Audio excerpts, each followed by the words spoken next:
September 15th, 2025. I write this as a 60-year-old man who was 10 at the time of independence. It is a natural, knee-jerk reaction to reflect on our recent past, but somehow it has become our normal to think of our nation as only 50 years old.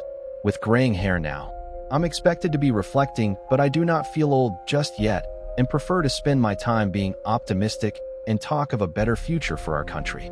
I am sure we all do, as we want our country better than it is. What I know is that our traditional ways are giving way to a Western system that has not worked for us. I also know that while we have our sovereignty, we are not self-determining and barely independent, with our border and economy heavily propped up by outsiders. I believe firmly that our bright future lies in the fingerprints of our tribal past and not in blindly following the ways of Western societies. The answers to our challenges lie with our ancestors. Our strengths have come from thousands of years of practices, and that has been frayed in just a few decades. But they remain, and with just a few shakes, can be awakened to rise to meet today's challenges. Let us take a quick look at our history. Around 50,000 years ago, PNG became populated with the migration of people from Southeast Asia, when East Asia, Australia, and PNG were one landmass. Around 40,000 years ago, the southern aboriginals of Australia and Papua New Guinea became separated genetically. 10,000 years ago, during the last great glacial melt, our island home was separated from Australia's landmass. Around 3,500 years ago, present-day PNG saw the arrival of people who brought with them sweet potatoes and pigs from current-day Philippines and the Mariana Islands. Fast forward to 1526, 499 years ago, and we were discovered by Portuguese explorer de Menezes, who named the land Ilhas dos Papuas, which translates to land of the fuzzy-haired people. A few years later, in 1545, Spanish explorer Íñigo Ortiz de Reyes navigated along the northern landmass and gave the area the name New Guinea. Formal agriculture was practiced in at least 7000 BC, making Papua New Guineans one of, if not the oldest farmers in the world. We put down roots and formed villages ahead of most civilizations. Only the Egyptians and Mesopotamians were also doing so. Anthropologists agree that farming and the organized catching of fish remain the greatest signs of advanced societies. Our people were advanced and innovating for thousands of years before others. Let's remember these in terms of anthropology-wise, as it will help us with our national self-esteem and move from this current time of frustration to progress again. It wasn't until 1884, 141 years ago, that any part of PNG was colonized. As we all know, 50 years ago, independence was granted to Papua New Guinea by Great Britain and Australia. We are eternally grateful to them and that we remain free. It's a fact worth absorbing deep into the marrow of our bones. Only 91 years out of 50,000 years have we not been free to govern ourselves. As Papua New Guineans, we are an ancient society with thousands of years of culture, traditions, and practices, and it's only very recently that we have been folded up into a supposedly neat Westminster system that was designed and worked well for a tiny cluster of land in the United Kingdom and Europe. The fact is that another form of governing, a largely democratic yet tribal way, has been practiced for probably 40,000 to 50,000 years, not just the last 50 years. We governed ourselves for all but 91 years out of the last 50,000 years. Our ancestors were tribal, but they were not Kanakas. They not only survived, but thrived in all areas of our country.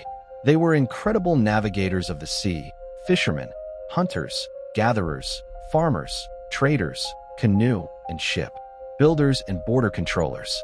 Our ancestors were successful people who developed orderly societies and elected leaders and conducted judicial functions such as village-based dispute resolution practices.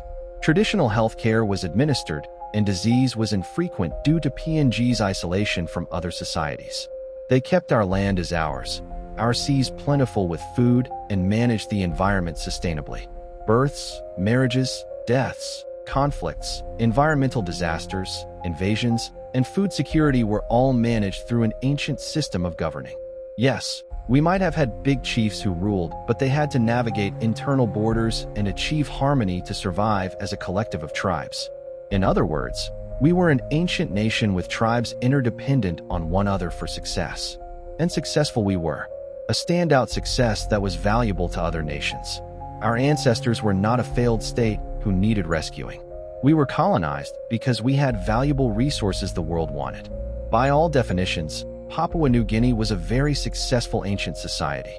When PNG was colonized, we adapted quickly to Western systems of work, living, changed our spiritual practices, swapped traditional medicine and tribal governance for our colonizers' ways. This is not about whether the West or modern democracy was better than ancient PNG tribal governance, but it is a clear fact that our society has struggled to prosper since we decided in 1975 to practice Western systems of democracy and move to individuality over clan and tribe when it comes to governing our country. At independence in 1975, I was a 10-year-old boy sleeping around a fire each night, going to a good government school, and returning home to ancient stories and ways before going to sleep each night with the lullabies sung by my aunties and grandmothers. School was English. Home was only ever local Wiru language. When I traveled to Mbangu to visit relatives, we spoke the language from there. I did not learn how to be a leader from the classroom. I learned it in the men's house and the gardens, listening and absorbing the ways of my elders. I am still guided by them and those that came before them. As a 10-year-old, I do not remember independence coming to Pangaea. My frame of reference for my young life was ancient customs and church. At 10, I was being included in the men's house talks where they discussed problems in the tribe, issues with food supply, changes that were happening to society such as migration. A real mix of ancient tribal issues and my elders grappling with the fast-moving changes since brought on by Australian Kiaps. I was a son of a Republican Irishman Australian Kiap, but his only influence on my life at 10 years old was the positive changes he had left for Pangaea, schools, roads, a calabas, health clinic, and order. I didn't meet my father and his personal influences from the West until I was 15. By then, I was already firmly educated in governance by my tribal elders. From morning until bed, my life in 1975 was guided by my tribe who were adapting to modern conventions, but largely living as an ancient society. I'm 60 now and can reflect a bit better at this age. I am the product of the best of ancient PNG and have been advantaged by modern society gained through independence, but I can also use my age wisely and see that our system of government, the promotion of individual prosperity, has taken away what was working for us for 50,000 years. The wisdom of our ancient society has been drowned out by greed for money and power, and we are worse off for it. At independence 50 years ago, we did not have the benefit of hindsight and we adopted the Westminster system of government, thinking it was superior to our ancient practices. We had been taught it was. We had been indoctrinated into the belief that the West was best. And it's hard to argue given the prosperity we see so near. In Australia, New Zealand, and places like Singapore. Who are we to think we shouldn't 100% adopt their systems when articulating our systems is left to academic anthropologists? It is hard to describe why the village has the answers when its stories are passed from one voice to another and not written down. The modern world believes what is written down in textbooks, not what is told around the fire in many villages. My thinking as we celebrate our 50 years of independence and we weigh up where we have prospered and where we have got it dreadfully wrong, is that we need to, as a nation, to navigate to a future that better leverages our ancient systems with the modern ways. The chiefly system may have gone by the wayside in most of our communities, but the tribe and clan are still alive and well. We often are made to feel we are backward or inferior to other societies if we are tribal. But tribal does not have to mean a Kanaka attitude of unsophistication and violence. Tribal governance, our traditional way of organizing and progressing our villages, is still in us.